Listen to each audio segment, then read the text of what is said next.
builds up fantastic spirit. You're playing for Ireland, and you give it your all, basically. Yeah, I think in the last few series, a few things have been learned here and there by both the Irish team and by the Australian team. What I would like to see, maybe a little bit of a new introduction into it, maybe that we play the Aussie ball in Australia and we play the football back in Ireland with the round ball. Maybe that would be a bit of an added bonus into it. But again, these are all things for the future. Why do you think the Australians don't seem to be as committed now as they were in the early days? They don't seem to be pushing it as aggressively as they should. Well, I think one of the things I suppose you have to ask are the Australian public, into this sort of a game. I think a lot of them are not aware of how good the game is. They have a lot of things to see in the game, and I think the game on Friday night was a great exhibition of the game, how it should be played and how it could be played and how it could get better. On Friday night, we watched it on tape since, and I thought it was a marvellous game, and I think there's very few games in the world would compete with it. And in that respect, I think it might sell to the Australians, and they might become more aware of it as the years go on. How surprised or maybe how disappointed were you when the Australians weren't as physical as you would have thought they would have been? Well, I was very surprised that they weren't more physical than they were. They sort of played a running game and let us play our game as well. But I think in the second test match, we're not going to have that luxury. They're going to hit us, but we're not really worried about that. We know we're going to be hit, and we've got a strong physical team. No doubt about it, we're expecting the second test. We're expecting them coming out, all guns firing at the start, and we're ready to be hit. We know we're going to be hit in the second test, but we're expecting it, and so we're going to be ready for it. Well, the two referees with a big job on their hands today to control the game. Paddy Collins and Brian Sheehan. And the first quarter getting underway. The second test, and a big knock forward by Jimmy Steins. Picked up here by Curran of the Ireland team, and he plays it down towards the forward pocket position. But a good mark in defence taken by Dean. Dean of Australia back upfield. Jack O'Shea knocks the ball away, keeping it in the Irish defensive zone. Picked up over there for Australia and handballed away by Couch to his vice-captain Frawley. Frawley to half-forward. Coming in hard there was Paul Salmon. The Australians have the ball in their attacking division now, and Ireland under a little bit of pressure here. Picked up here by Val Daly. Daly, a good, accurate handball, and Ireland now clearing the ball away. Up to half-back, but not a well-directed kick. And the mark has been taken here for the Australian team at half-forward. An opportunity here for Australia to score. Ross Smith kicks it in. First score of the match, 1 point to Australia. And that was a very good mark by Ross Smith, who's been brought in today. He marked it very well. It was a bad clearance by the Irish, and then he gets the good one-pointer. Well, now the ball back in play again, and Ireland quickly bringing it into their attacking division on the outer side. There's the Australian skipper, Terry Danaher, getting a handball across to the running Gastev. Gastev back to Danaher, covering plenty of ground. Taken here by Stuart Lowe. Picked up here by McGuinness for Australia. McGuinness getting a handball back to Gastev. He gets it across to his teammate running through in Couch. Couch right across goal. And Comer is there, but the ball is out of play. And here is Mick Dunn. And Pat Comer now with the kick out over to, he meant for his captain, but Bobby O'Malley can't get through that, and it goes over the sideline, and that will be a sideline kick on the far side of the field, away about 20 metres out possibly, and the man who will take it will be Stephen Wright. Big, tall, long kick into the centre. It comes back to the 31. The 31 is Paul Salmon. That's the man we were afraid of, but his kick is blocked down, and it's got away. Got away very quickly by Alan Mulholland. A good kick way beyond midfield. John Grimley was pulled and held, I think, a little bit. He was impeded there, but Australia come back again.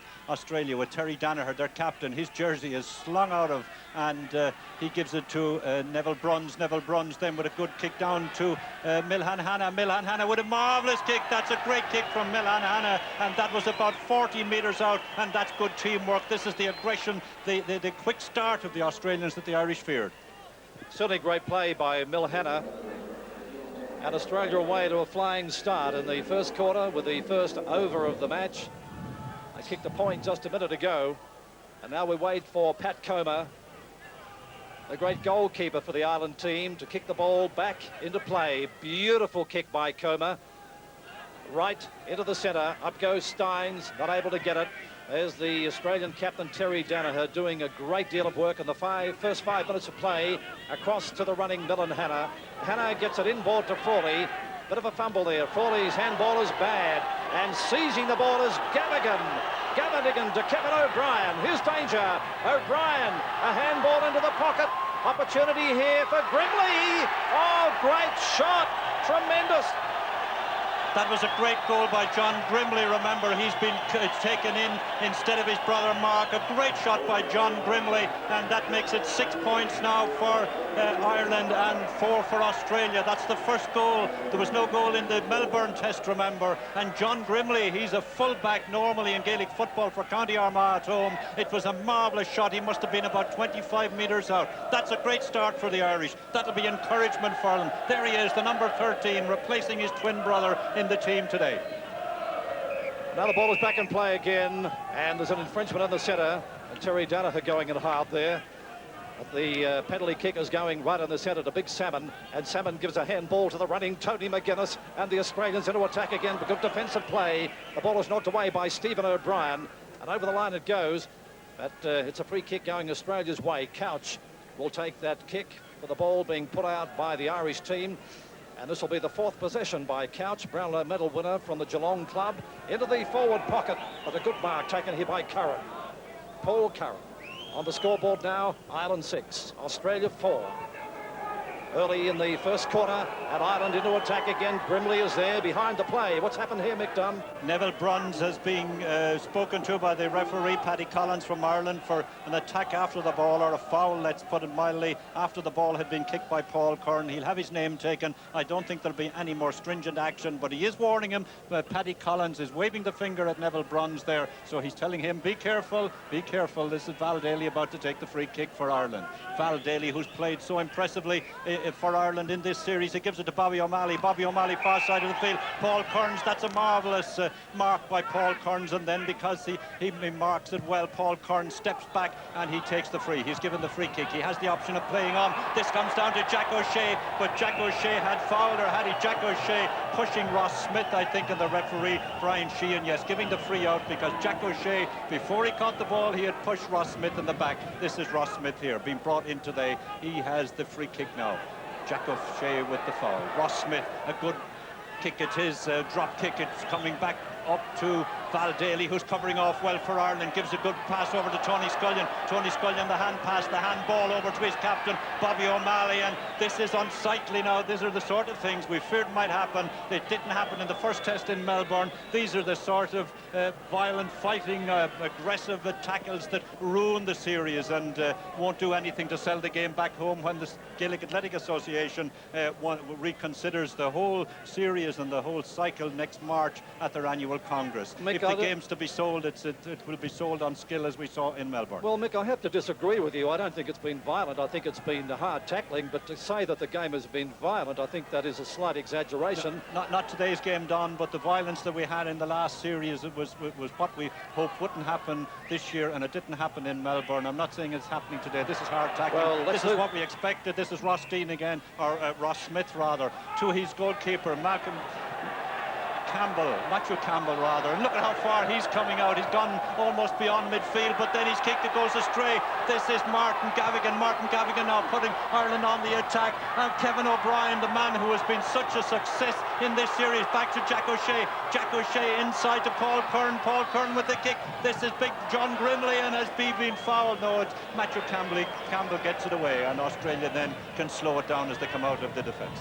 Well, now the ball is still on the defensive line on the outer side, and Australia under extreme pressure here, with Ireland playing with great skill, and the use of the ball is exemplary at the moment. There's Gavigan again, and the Irish vice-captain kicks it quickly into the forward zone. Australia under great pressure here, cleared away from by the Australian defenders, down towards the half-forward line. What a great mark, taken in defence by Tony Scullion. Scullion moving the ball quickly across to Robbie O'Malley. O'Malley fumbles at the crucial moment under pressure from Millen Hanna. Now the ball comes out to Tony McGuinness. McGuinness gets the ball out to the flank in the direction of big, tall Stuart Lowe. Lowe has time to steady in towards Big Salmon, the fish, over his head. Scullion's there as well. And Ireland cool in the crisis as they bring the ball away back towards the half-forward line. That was good play for Ireland by Stephen O'Brien. And it's out of bounds over the line on the outer side, and the kick will go Australia's way. What a match. Stephen O'Brien in the picture there. as Australia brings the ball back. The target is big Stuart Lowe. The ball is knocked away from him, and it comes across to Daly. Daly, a good player of the Melbourne Test, across to the centre wing. O'Shea's in the action there, and the Irish player put over the line. That was big Jim Steins. Play on, the ball back to McGuinness. McGuinness now fumbles a little, but he gets it across to the running Johnny Gasteff of Australia. Has a couple of bounces into his skipper Terry Danaher, who beautifully dummies a handball and then kicks the ball into Stuart Lowe. He gives it back with an accurate handball to McGuinness, running everywhere, but a great mark. A great mark on the last line of defence, taken here by Stephen O'Brien. Stephen O'Brien, who was such a success in the Melbourne Test. He had an outstanding game, and he's playing so confidently in the defence. That was Martin Gavigan, the number 12, knocked away, but this is Val Daly. Back to his captain, Robbie O'Malley. You'll notice Robbie is wearing the long sleeves today because he was suffering from bad sunburn on the shoulders all week. He gets it down to the number 29, Alan Mulholland. Alan Mulholland, last-minute choice when Greg Blaney of Down couldn't make the trip. Alan Mulholland came out, and was he so glad, and he reacted to the trip by playing so well in all the games we've had so far. But it's Australia coming back again out of defence. Australia now with Terry Danaher. Terry, the number 1, the captain, getting over to Milhan Hanna, but he's about to be cut off by Robbie O'Malley. It's not, it's Milhan Hanna, gets it inside. Miley O'Malley then robs him, and he's in trouble now. And it comes to the number 18. The number 18 is Paul Couch, the midfielder, but that kick has gone astray. A left-footed kick from Paul Couch, gone astray, and Pat Comer here in the blue goalkeeper's jersey will take his time about kicking it out. Still 6 points for Ireland, 4 points for Australia. The first quarter of play, and the crowd here at Bruce Stadium, Canberra, cheering their respective teams on. It's been a very intense opening, and a long kick by Comer puts the ball back near the centre, and a good mark for Australia taken here by Ross Smith. Smith now playing on quickly, putting Australia deep into attack. Up is Salmon, the ball knocked away by O'Brien. Gavigan comes in, tackled, has to get rid of it quickly. He's tackled high by Neville Bruns. Neville Bruns in a bit of trouble again. He was spoken to by the umpire earlier. And number 15 coming on for the Australian team. And we'll pick him up at a moment as he's been replaced there by Couch. And Couch was playing well. Can't understand why he was replaced. Now the ball is picked up over here for Ireland and kicked forward, but the mark is taken here in defence for Australia right on the last line by Gavin Brown. And now Brown moving the ball out towards the flank. In towards the half-forward line, Danny Frawley. Ireland have it on their attacking half, taken here by Stevens. Stevens out to the centre wing, and Australia now coming into attack again, in towards the big fellow, Salmon. Salmon kicking it back, but there's nobody there backing him up, and Ireland will easily clear the ball away down towards Jack O'Shea. Ross Smith knocking away there to Milhan Hanna. Now this could be dangerous. Milhan Hanna turns around, makes the space for himself. He gets the kick. Will it be a 3-pointer? The umpire is raising the red flag, and it is 3 points for Australia. Milhan Hanna, the kicker there with that over or 3-pointer. That was a nice piece of work and clever piece of work by Milhan Hanna. He turned around, made the space for himself, and then got the kick in. So Australia add 3 points. 7 now to 6. They go ahead. Now here's Pat Comer coming in again, getting plenty of work on the last line of defence. The Ireland goalkeeper down towards Steins. Steins knocks the ball onto the Australian half, and the Irish half rather, but good play, good anticipation. Gavin Brown down to the centre wing, Frawley, McGuinness, and back to the running O'Donnell, plays for the Essendon Football Club. O'Donnell to half forward. Salmon played a defensive role there, didn't quite try to pull the mark in. Now at half forward, taken here by Gastev. Gastev gets the handball across to Malaxos. The ball is kicked off the ground for Ireland. Out towards the centre wing, taken here by Danny Frawley. Frawley has time to steady and drives the ball deep in towards Stuart Lowe. Lowe and Salmon are there, but Ireland clearing the ball away again up to the great Jack O'Shea, who was best player in the Ireland team last week. And look at O'Shea go. What a magnificent player. And the handball across, and the ball down towards the half-forward line. No one able to pick it up until O'Shea comes in again. The ball was kicked forward a minute ago by Pat O'Byrne, but Australia now will clear the ball back out towards the centre wing. Let's go to the boundary line and Gerard Healy. Yes, Don, I've got Brownlow medalist Paul Couch here. He's just been interchanged with Steve Malaxos, number 15. Paul, can you tell us how the wind's affecting it out there? It's a bit tricky out there, Gerard, to read the ball. It's hard enough, you know, when it's not windy, but it's a little bit difficult out there at the moment. Brownlow medalist Paul Couch. Back to you, Don. Gerard Healy on the boundary line for SBS Sport. here at the Bruce Stadium in Canberra for the big second test match between Australia and Ireland. And Australia needing to win this game today to level the series. Ireland having won the match in Melbourne last week. O'Shea, number 20 in the picture, not getting rid of the ball, or rather tackled unduly there by the Australian player. And Jack O'Shea, what will he do with this, Mick Dunn? Well, I think he's going to drop this in as near to the goal mouth as he possibly can. The man who committed the foul there was Steve Malaxis. We remember him from captaining the first side that came to Ireland in 1984. A good long kick by Jack O'Shea, the good mark by Kevin O'Brien from County Wicklow, one of the less glamorous and less successful counties in Ireland. But Kevin, like his county man Pat O'Byrne on previous trip here in '86, has been a great success in this series. Now Kevin O'Brien with the kick, a left-footed kick. Is it a good one? It looks as it is. It's the red flag. It's another 3 points for Ireland. Kevin O'Brien, the top scorer, the joint top scorer with Bernard Flynn up to this. He's now added another 3 points.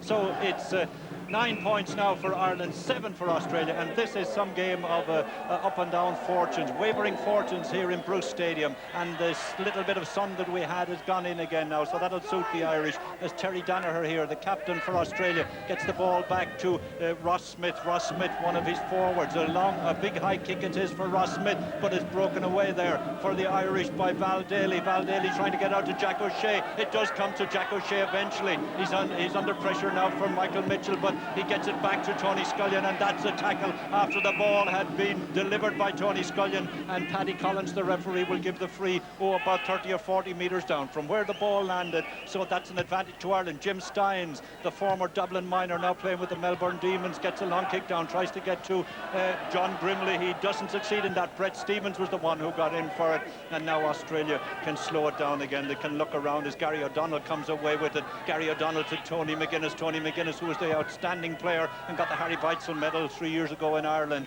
but this one is put astray into Tony Scullion, and he takes his time then in getting it up. But oh, that was badly directed, gone over the sideline, and that'll be a sideline kick for Australia. Exciting game here, anybody's match. Ireland one up in the series, having won the first test in Melbourne. Australia needing to win this game today to keep the series alive. Millen Hanna gets a handball, gets a short pass across to Ross Smith. Smith into the forward pocket position. A good anticipation by Robbie O'Malley, who Mick Dunn wasn't expected to play a couple of days ago. He had bad sunburn. Robbie O'Malley was very, very sick indeed. He spent 1 day in bed in the dark bedroom, and he was on sedation, both on his legs and his shoulders. And I think if he gets any tackles today, he's going to feel very, very sore. But nevertheless, so determined that he wanted to play. Well, now the ball is picked up here in front of goal for the Australian team by Gavin Brown, and Brown puts it through for a one-pointer to Australia. Gavin Brown, the star player for the Collingwood team, as Australia ring the changes. Neville Bruns coming off the ground, and Michael Mitchell coming on. Gerard Healy, what's happening down on the Australian bench? Gerard Healy down at centre field. Australia ringing the changes there, Gerard. Yes, Don. Parkin's using the same tactics as last week, interchanging off the half-forward flank. Michael Mitchell coming on to replace Bruns. But looking down here, they talk about the smiling Irish, but they're already singing up in the stands here, and it's a fantastic atmosphere down on the ground. Back to you, Don. Now the ball is taken here by the Richmond player, Michael Mitchell. Mitchell under pressure. Does he keep the ball in play, or was it out? And it's over the line, and the kick is going Ireland's way to be taken right on the last line of defence by Alan Mulholland. And Gerard Healy talking about the crowd here, 4,000 or 5,000 behind us here in the stand, Don, and I think about maybe 2/3 of those came in by bus from Melbourne and Sydney late last night, and I think the majority of those were Irish. Well, now Val Daly has the ball. He's at half-back and steadies play down for the Ireland team. A long kick by Val Daly down towards Steins. It's over the head of Steins. That was Kevin O'Brien knocking the ball on. The ball is taken down here in defence for Australia and kicked wide by Peter Dean out towards the flank on the other side. And Malaxos not able to do much with it. Stuart Lowe's there, gets a handball back to the elusive Mitchell. Mitchell gets it across to Danny Frawley, and the Australian vice-captain has time to put it in towards the forward pocket. The target over there is Big Paul Salmon. Coming into lender hand is Gasteff. Good shepherding by Salmon, and there's the kick by Gasteff, not well directed, and there's the strong defensive Irish captain Robbie O'Malley taking the mark again, but not a well-directed kick on this occasion. It's taken here by Ross Smith. Smith has time now to run from half forward. Beautiful kick by Ross Smith. What's he done with it? That's a three-pointer for Australia. Great play, Ross Smith. That was a marvellous kick. It was about 46 or 47 metres out, dead straight in front of the post, but he got the length, and it's now 11 points to Australia. Ireland earn 9 points. You can't get it much closer than that, Mick, can you? No, it's been an exceptionally close game. Low scoring indeed. I thought we might have a lot of high scoring in this game, but in this series, the scoring has been fairly low scoring compared to the previous international series we've had. And here's Robbie O'Malley. Gosh, he's playing a great captain's game for Ireland. As we mentioned earlier, was suffering badly from sunburn earlier in the week, and there was some doubt as to whether he would play or not, but there he is in the action again, and Robbie O'Malley leading from the front, but has to get rid of the ball quickly now, and he gets it across to his teammate in Noel Roach, and Roach getting the ball on, but not a well-directed pass, and this allows McGuinness to pick it up for Australia. McGuinness in towards the running Mitchell in the forward pocket, but here's the big man coming out, Stephen O'Brien, and a big tackle there in the Australian forward pocket position on the outer side. But Ireland clear the ball away again, down towards the centre of the ground. But big Stuart Lowe is there. Lowe brings it back. Intense pressure on Ireland here. No mark allowed. Picked up by Gavin Brown. Gavin Brown under pressure. Look at the Irish defence. Play hard. Good play, O'Brien. In towards the centre of the ground. And a great mark to Kevin O'Brien. And there it is again, Kevin O'Brien. His fielding has been outstanding on this trip to Australia in both the warm-up game, the last test, and here again today. And he's a corner forward. Look, he's in a half-back position now. Getting that down meant for Bernard Flynn, but Bernard couldn't get to it in time. Jim Steins will. And now it's Tommy Carr, one of the interchange players brought in, the Dublin captain, and he has been pulled down, and there will be a free. The good ball gone over the sideline kick has been taken. It comes to Milhan Hanna. Milhan Hanna back to the number 20. That's Peter Deans, who was brought in for today's game. Bobby O'Malley playing so well despite that sunburn. He's so confident down there. Gets it to Pat O'Byrne. Pat O'Byrne, indeed, who will be 31 years of age next Wednesday, but Jack O'Shea can't prevent it from going over the sideline. Let's go to Gerard Healy down on centre field. Gerard, what's happening? Yes, we have Martin Gavigan here, who's just interchanged with Michael Feehan as the quarter-time siren goes. Martin, can you tell us, do you notice any visible difference between the Australian side of today and that which you played against last week? Yeah, well, they seem to be a little bit more physical today and a little bit more determined to win.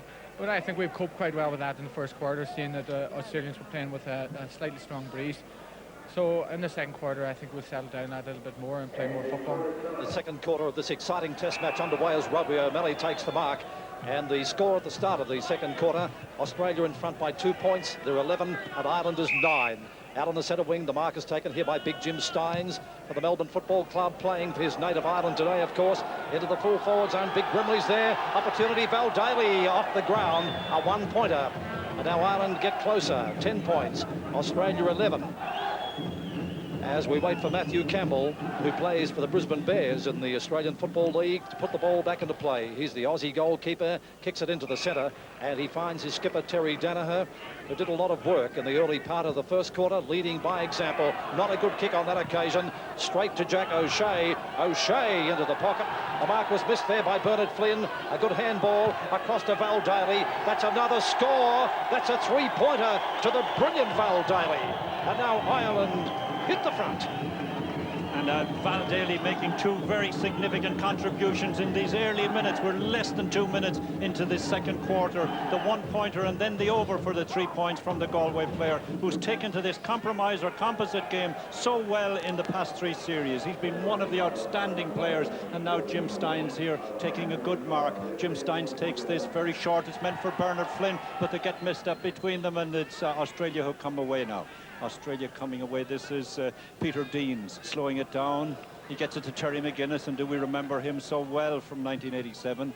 He was the star of the series in Croke Park then, but it's cut off here by Ireland and kicked away by Pat O'Byrne, big Pat O'Byrne from Wicklow, but now the play switches back again. This is Terry Danaher, the Australia captain, gets it down to Milhan Hanna. Milhan Hanna inside the number 17, gets inside Jack O'Shea. A short foot pass, but it's going to go astray, and that's been picked up by, that pass went astray for Australia, and Noel Roach comes away, belting it away downfield, jumping under it is Kevin O'Brien. He knocks it on to John Grimley, but then Danny Frawley is there, the vice captain for Australia. But are Australia in trouble now? The 24 is Brett Stevens. He gets it away here to John Gasteff. John Gasteff inside, and Australia are building up slowly now, Don. Yes, they certainly are. What a grand game their skipper, Terry Danaher, is playing. There he is, getting it across to the running Tony McGuinness. And the left foot kick by McGuinness swings play for Australia in towards Hannah. There's big Salmon coming out. Hannah keeps the ball in play. He's under great pressure there in the forward pocket for Australia. Great play by Millen Hannah. Gets possession, has a shot in towards goal. And it's out of bounds. No score to Australia. And of course, in this compromise game, another ball is used quickly, as we saw then, and that's why the game is so fast, as Comer kicks it back into play, up onto the centre wing. And here's the brilliant Val Daly again, number 10 for the Ireland team. Gets a handball to his skipper, Robbie O'Malley. And O'Malley tackled out of the road. The ball is picked up here by Gastev. Gastev to the Australian half, and the mark is taken down here by big Stuart Lowe, who plays for the St Kilda Football Club in the Australian League, in towards big Salmon, who knocks the ball down, but he didn't direct it well, obviously, as Comer takes it, and coolly kicks the ball back to the centre. Danaher knocks it back to the Australian line. Over there, the ball is picked up by Roach, and he gets it down to O'Malley, and O'Malley starring for the Ireland team, gets it in towards Flynn. Flynn behind. Brings the ball to the ground. Rather, O'Brien it was. Now he gets it across to Flynn. Flynn in towards goal. Is that 3? I think it might be. Yes. Great combined play there by O'Brien, getting it across to Flynn. And Ireland looking good now. 10 minutes coming up into the second quarter. It was a great centre by Kevin O'Brien. He's playing so well, but the build-up was started really from the middle of the field by Bobby O'Malley, and Bobby is now coming off the field. An interchange going in for him. Bobby O'Malley, who started on the full back line and played so well there. He started at Kevin O'Brien with the quick pass, foot pass over to Flynn, and here's Jack O'Shea now with the sideline kick, but it'll be the goalkeeper Campbell who gets it safely, and he'll have time to get it away because he made a good mark, and he looks around. He takes his time. He can't take too long though, because he must kick it after the mark within a certain amount of time. This is the captain, Terry Danaher, back to the 14, Ross Smith to Danaher. Danaher then coming out to John Gastev, and John Gastev again building up slowly. He's got Stuart Lowe on his right foot. He gives it to the 24, Brett Stevens. Brett Stevens bringing it down the right sideline. That'll be Stephen O'Brien's ball if he hurries up. He'll get it back into his goalkeeper. That's good combination to foot pass by O'Brien into Pat Comer, and then Ireland come away again. Tony Scullion delivers it down, but it's gone astray. And a good mark by Terry Danaher, and he gets Australia on the attack again. And Millen Hannah has the ball out on the flank position. The two captains playing well, Robbie O'Malley for Ireland and Terry Danaher for the Australian team, as the ball comes across to big Stuart Lowe. Lowe at half forward. Here's Jack O'Shea bearing down on him. Lowe tried to do too much, and this allows Ireland to clear the ball away through Pat O'Byrne. And here's Daly. Gosh, he's cutting the Australians to pieces. A handball to the running Jack O'Shea, and there's Jack's kick into full forward. Ireland looking dangerous here. This is picked up by Kevin O'Brien. O'Brien in towards goal, and another three-pointer to Ireland, who are running hot in the second quarter. And that was very cleverly done, because it was John Grimley, the big man, who went up for it. Kevin O'Brien stayed down, as you can see. Grimley knocked it down to him. Kevin O'Brien accepted it gratefully and puts it over the crossbar. 3 more points for Ireland. 19-11. 19-11, Ireland playing well in the first part of the second quarter. They're combining well. Steins getting it across there to Pat O'Byrne, and he didn't deliver it accurately, but backing up well is Roach.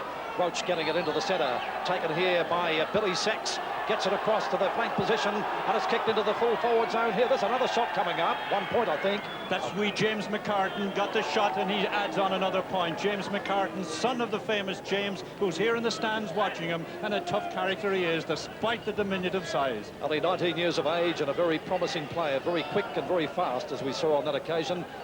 And Ireland in front at the moment. They're playing well, and they're leading 20-11. Australia needing to lift a gear here to get back into the match. Steins coming out with the ball, but an infringement against Terry Danaher, the Australian captain, and he's right in the centre, and he plays it down to Mitchell. Mitchell taking the mark despite opposition there from Noel Roach, and Mitchell moves the ball quickly down towards Hannah. The ball is knocked away from Millen Hannah, and the Ireland defence looking good down here.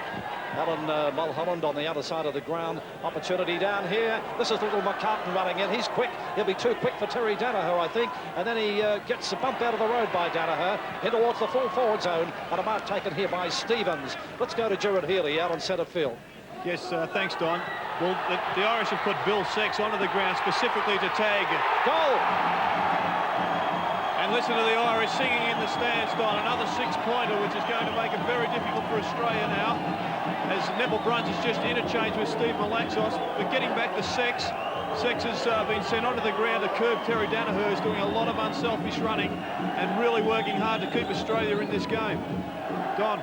Comments there from Gerard Healy, Brownlow medal winner, star player for the Sydney Swans, out on centre field. And what a great piece of play. And isn't John Grimley, who got that last goal, McDonald, isn't he playing well with great strength and commitment in front of the goal? And you've got to remember, Don, as I said earlier, that he plays at the other end of the field at home for County Armagh. He's a full-back. Here he is at full forward, but don't forget the contribution made by Val Daly that time. He was out towards the corner flag. He crossed it in quickly. I think Campbell, the goalkeeper, thought Daly might have a shot himself. He feinted one way, and then Grimley had more or less the open net to kick it into. I think it's fair to say, McDunn, that the tactics of the Ireland coach Eugene McGee are really worrying the Australians at the moment. Their use of the ball, their teamwork and backing up, and the Australian team looking a little nonplussed as we move past the 10-minute mark in the second quarter. And Ireland looking good. Last evening on a radio programme here back to Ireland, Eugene McGee promised me that the Irish guaranteed that they would get at least one goal. Now they've got two. They certainly have this. And here's the danger man again. It's Kevin O'Brien. And gosh, he's an impressive player. We saw him star in the warm-up match in Albury prior to the first test, and he's carrying on again here. Long kick, plenty of distance. 1 point offline. But Ireland doing it well at the moment. They're leading 27-11. It appears to me, Don, when Australia break beyond the middle of the field, they're very tentative, they're unsure of themselves, they're not at all assured. I wonder how Gerard Healy, who was a star player himself and was too good for us in '84, feels about that. They're very tentative, they don't seem to have the confidence in themselves up front. Well, Gerard Healy, who we're going to comment about that in a moment, but here's Kevin O'Brien coming in, who he's tackled. Ireland deep into attack. Australia under deep pressure here as the ball is in the forward pocket for Ireland, knocked away by Danny Frawley, and he gets it across to his teammate on the outer side of the ground. That looks like Couch back on the... No, it's Gastev picking it up and giving a handball to the Australian vice-captain Frawley, and Frawley now giving it across to Ross Smith. Smith putting Australia into attack. Another change for the Australian team. Brett Allison is about to come on. Down to the centre field now, and Gerard Healy. Another change there, Gerard. Yes, Brett Allison's coming on. We haven't quite picked who's coming off for Australia yet, but here comes Paul Salmon, and I think that's a wise move from Park. And the big fellas just aren't getting the ball in at the moment. The ball isn't being delivered well enough, and Australia are being beaten at ground level. Therefore, Allison will hopefully contribute in that area. Don. Well, a bit of a scramble in front of the Australian goal there. Gee, the Ireland defence is standing very firm, Mick. And Stephen O'Brien, seen there, he passed the ball out to the right. It was cut off, and then Stephen O'Brien, as quick as lightning, was back into regain possession, and he was fouled, and he gets the free down here to James McCartan and Jack O'Shea. They got into each other's way, and Australia come away with Danny Frawley. Danny Frawley out to the right-hand side to John Gastev. John Gastev kicking it away over to the left. That'll go astray. Ireland have it covered, and the Pat O'Byrne is there. He lets it back to his goalkeeper, and then the confidence in the Irish defence is exemplified by Pat Comer there, but that one went astray. This is Tony McGuinness done. It's taken out of his hands by Noel Roach and got away very quickly indeed. That was daylight robbery, but that's the way it happens in football. Just grabbed out of Tony McGuinness's hands, but this is Neville Bruns. He's got a free now after the mark, the number 5 off the half-back line. That's a good mark by for Ireland. That's a good mark by Pat O'Byrne, the Wicklow man. Kevin O'Brien and himself, 2 stars. It was Pat O'Byrne was the Wicklow man in 86 over here, or 80, yes, 86 over here, who was the star, and now it's another Wicklow man. It's Kevin O'Brien who's doing well. James McCartan getting a... Well, Neville Bruns in trouble again. Neville Bruns, I think he's been sent off. Yes, he is. Because remember, his name was taken by Paddy Collins. He was warned early in the game. That's a shattering blow, surely, for Australia, because now for 10 minutes, Australia will be down to 14 men. They can replace Bruns, but not for 10 minutes. He can't come back, but they can bring in a sub for him after 10 minutes. But already they're behind 27-11, and now they have to play 10 minutes a man short. But remember, Don, as you said, Neville Bruns was warned in the very first quarter, and the second offence he goes up. Well, now here's a shot in towards goal. The ball is back in play. Of course, in the compromise rules, the ball, if it hits the post, is back in play again. And on the other side of the ground, it's Bernard Flynn. We'll have a comment from Gerard Healy in just a moment about that last incident. Here's little McCartan, who got the heavy knock from Bruns. Good play, McCartan. In towards John Grimley, but it'll be taken away here by Matthew Campbell. Gerard Healy down on the bench. What's the reaction down there about Neville Bruns being sent off? Well, the Australians are pretty disappointed in what they thought was only a fairly timid incident, and somehow we don't think we're getting a fair deal from the Irish umpire. But I have Paul Salmon here, Don. And Paul, where do you think Australia can get back into this game? What do you think's been letting us down? I think it's important, particularly the second quarter, that our players, they're getting a fair bit of rebound across the midfield. So, you know, their players from midfield to forward have got to play in front. We're attempting to run the ball out, but it's, I suppose, you know, we're on a higher risk of turnovers because of our unfamiliarity with the ball itself, I suppose. So especially into the wind, it doesn't help at all. But now here's John Grimley in front of goal. John Grimley kicking in towards goal, and he's put it through for 1 point. He should have done a little better than that, Mick. He was right in front. He was right in front. He was in a good position, just a little off to the right, but it was close enough that he should have got at least a 3-pointer. And look at his face. He's disappointed. He knows that he should have got 3 points. He's a big man, and of course his brother Mark Grimley was suspended by the International Football Rules Tribunal yesterday for 1 week from an incident in the Melbourne match. But gee, his brother is certainly making up for that, and he's playing inspired football. Playing inspired football as a forward. Remember when he is an accustomed full-back, and he's playing so well down there. I wonder, will Armagh, when he goes home, move him down to the attack? Well, now there's Allison. He's a local boy, having come out of the Canberra League for Australia, kicking it to the centre wing. But gee, the ball handling of the Irish is exemplary. Noel Roach getting it across to Jimmy Steins. Steins for Ireland into the full forward zone. Here's an opportunity. This is O'Brien again, the danger man. Oh, he's missed it. How on earth could he have missed that one right in front of goal? And that's the question Kevin himself will ask. Look at this here. He had Matthew Campbell at his mercy, and he spun it away over to the left. But it's 1 point. It increases the score 29-11 now. Kevin O'Brien the score with that one. But that surely should have been 6 points into the back of the net. We move to the 15-minute point in the second quarter, and Ireland playing tremendous football at the moment. And Brett Stevens has got a very blood nose, the Australian defender, coming off the ground, and he's being replaced by John Blakey, who is a last-minute inclusion in the Australian team. We'll go down to Gerard Healy in a moment to check the extent of that injury to Brett Stevens. In the meantime, the ball is in the hands of the Australian player Allison again, and over the line it goes and out of bounds. Gerard Healy, how badly hurt is Brett Stevens? Well, he copped a large knock in the nose. He's got a fairly bloody nose at the moment, but the doctor believes that it's nothing serious and he should be straight back on the ground. Well, now we're 29-11, and here on commentary in Australia at the Bruce Stadium is Mick Dunn. And of course, it's a marvellous day for the Irish. A lot of people wanted it to be 1-1 going into Perth, but the Irish team, of course, wanted to be 2-0 as Noel Roach adds on another score, and he's got a 3-pointer. Yes, 3 more points. Noel Roach, the corner back from County Clare, coming way beyond midfield to get that score. Another 3 points, 32-11, and Ireland are pulling away. I noticed Mick Dunn that Stephen Wright, who was a fairly aggressive player in the first test, has been brought onto the ground by the Australians, and he's out there at the moment as Australia now try through Tony McGuinness to get the ball down towards the centre. And over here, it's Australia now bringing it back towards Johnny Gastev. Gastev not able to do much with it.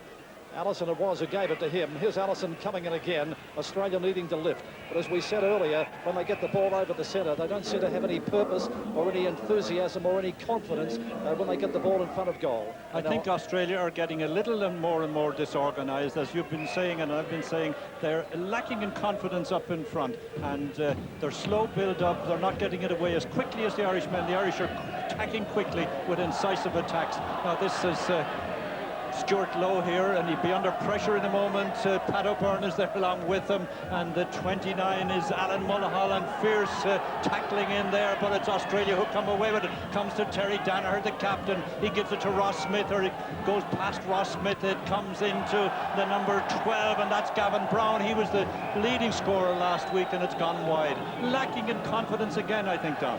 Well, you noticed a minute ago, big Stuart Lowe, number 32, dropped an easy mark. He is the best marker in the Australian Football Football League, but he wasn't able to do anything then. There's good handball again across to Daly. Daly's been a great player, but he doesn't deliver it well on this occasion. Taken here by the Australian skipper, Terry Danaher. Out to the running Stephen Wright. Wright, who just came onto the ground, kicks it in towards full forward and low. Low outplayed again, and Ireland clear the ball away. Back near midfield. Picked up over here by... that was Scullion, and Roach it is who's got it now. Here's Roach running down the ground. Look at him go, half forward. Who's going to tackle him? In he goes, a long kick in towards goal. That's 3 points. The Australian defence in disarray at the moment. Gerard Healy, how do you see the game down on centre field? Well, the Australians certainly are shattered at the moment, Don, and it's very difficult to see what they can do right now to get back into this game. I think possibly if I was Parkin, I'd be instructing all players just to man up and play the game as tight as they can, just to get the game back on an even par. We see the Australians getting beaten around the ground, in the air, and certainly their attacking play is letting them down up forward. Comments there. We have now the champion from Ireland, Jack O'Shea, coming off the ground, but I believe today Ross Smith's done a remarkable job on him, and he's just interchanged with their captain O'Malley. Comments Gerard Healy as Ireland bring the ball into attack again. It's another three-pointer. Oh, gee, they're just running all over Australia at the moment, Mick Dunn. Jimmy Steins was the scorer there from about 50 metres out, and this looks like being a runaway. Don, remember, if Ireland do hold on to the lead and win this, is it Kevin O'Brien? Is he going to add another one? It'll be a one-pointer. If not three, it's a one-pointer. So it's now 39-11, and the score is mounting. And did I say earlier on it was a low-scoring game? But remember, if Ireland win this, it'll be the first time since this international series was inaugurated in 1984 that any country won the first two tests. Well, this is the QBE Insurance Cup, of course, with QBE Insurance bringing the series to both Australia and Ireland. But gee, Ireland doing it well as Matthew Campbell kicks off. He's the Australian goalie in towards the centre. The Irish fans are ecstatic here, and well, they might be, as the ball is taken by Millen Hanna. Hanna, the bald-headed Carlton player, down a half forward. But Australia falling down again on their attacking line. Here's an opportunity as Allison comes in hard. But gee, the Ireland defence standing firm. Stevie Wright picks it up. A push in the back. That's an infringement against Scullion. Picked up here by Wright. Wright now moving the ball into Allison. Here's a show. Allison to Gavin Brown, the Collingwood player. Has he put it over the top? Yes, he has. A badly needed three-pointer to Australia. And behind the play, McDunn, there's an Irish player in the hands of the trainers. I don't know what happened there, but I think they're calling for the stretcher. Or is it just for a replacement? On the scoreboard. Referee Brian Sheehan is standing in the way. We just can't make out who it is at the moment. The trainer's in there along with them. And Australia getting that score 19 minutes into this second quarter, and that's the first score that Australia have got in this second quarter, Don. They haven't scored since the 16th minute of the first quarter. Well, the Ireland player's okay. He's back on his feet. He's still covered up there by what? Number 18. Well, that's Stephen O'Brien, yes, and he's back on his feet. A tough customer he is. It looks as if it's the shoulder that's injured. Yes, you can see the trainer. Oh, he's in agony there, but I doubt if that'll prevent Stephen from continuing in the game. Well, the great player from County Cork. As we get close to the half-time siren, and there's a little kick this time by the goalkeeper, Comer, and he kicks it down to Pat O'Byrne. A big kick on this occasion by Pat O'Byrne to the Ireland half-forward line, taken here by Jimmy McCartan. McCartan gets a handball across here to the running player, running in. Who is it? The kick was smothered. That was Billy Six, and wasn't able to perform on that occasion. And now the ball is taken in defence down here by the Australian player coming out, and it's half-time. That was John Blakey. Let's call the score at half-time in this exciting game, and in the second quarter when Ireland did so well. At half-time at Bruce Stadium, Canberra, it's Ireland 39, leading Australia 40. Well, Ireland really dominating that second test and showing great fire and skill. The third and fourth quarters became very scrappy and were disappointing, and really Ireland appeared to be only playing a holding operation. So we're going to rejoin the game now towards the end of the final quarter, with Ireland looking very comfortable and in control. On the scoreboard there, Ireland with a game well and truly wrapped up, and Ireland can thank their great play in the second quarter for their victory coming up. They were magnificent. And now as they go to a 2-0 lead, the ball is taken here by Jimmy McCartan, who gives it into the big running John Grimley. He's bumped out of the road by John Blakey, and Australia will get the ball away up towards Terry Danaher at halfback.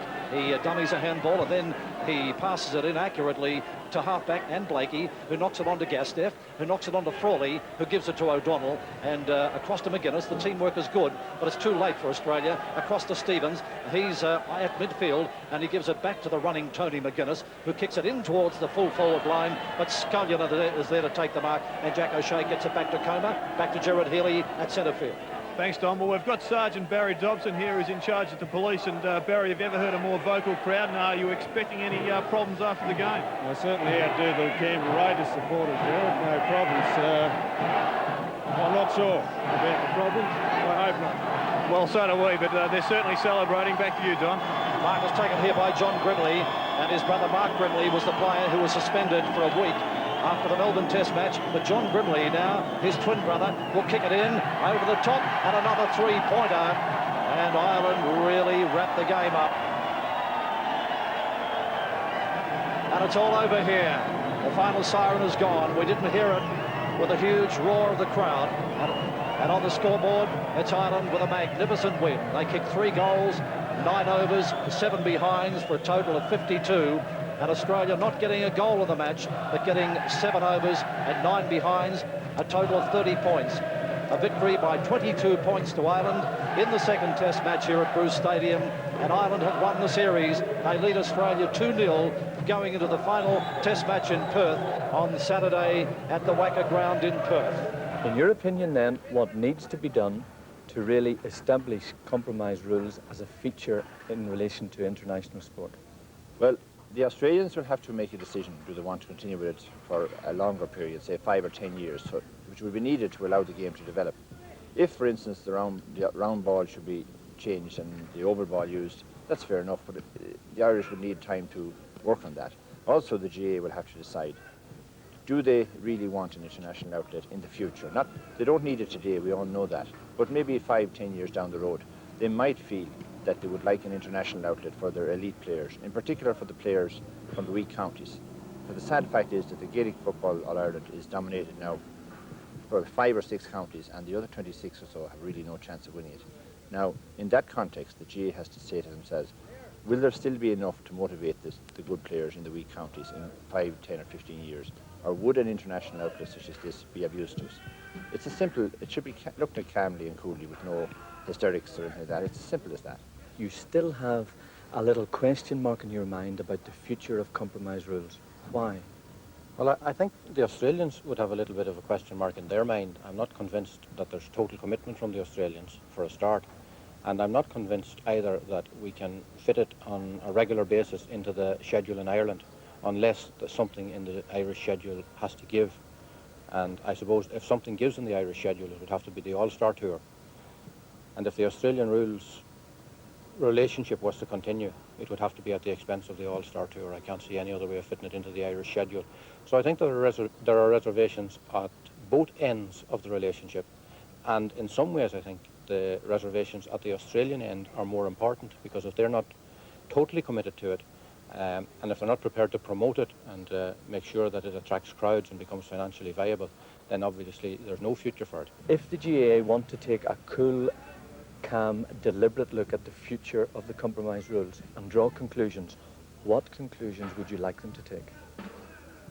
I think I would be verging towards they trying to pursue this line of international football, because they have absolutely no chance of any other international competition. Now, the games out here are genuine competitive games. They're not like games in New York or Toronto or anywhere else. I think they should also consult the players, especially the players from the weak counties, and see what they have to say. Financially, the games can be self-sustaining. They shouldn't cost the GA anything with sponsorship and everything. So it's simply a question of whether they can devote 3 or 4 weeks every year, every second year, to having a national or international identity for the GA, and I think they probably need to do that.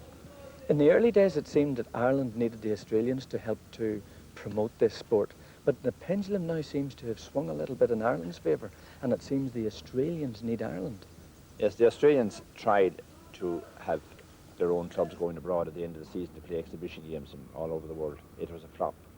So if they want an international outlet, then this is the only road for them as well. So I think a fair bit of thinking has to be done in Australia, really, before maybe they have the bigger say when all is said and done. The GA think they've had the biggest say. I don't think they have. I think it's up to Australia to decide. Do they want to pursue this? Why do you think the Australians haven't attempted to market this game more aggressively? Because only a minority of people in Australia have been interested in it. And the power block in Australian football is the VFL, the Victorian Football League, which is based in Melbourne. And they, up to now, have turned a blind eye to it. But significantly, there was a good reaction in Melbourne to the first test, and a lot of the leading power brokers of Australian football were at the match and were impressed. So it could be a landmark, you know. Jack O'Shea of Kerry against Cork in the National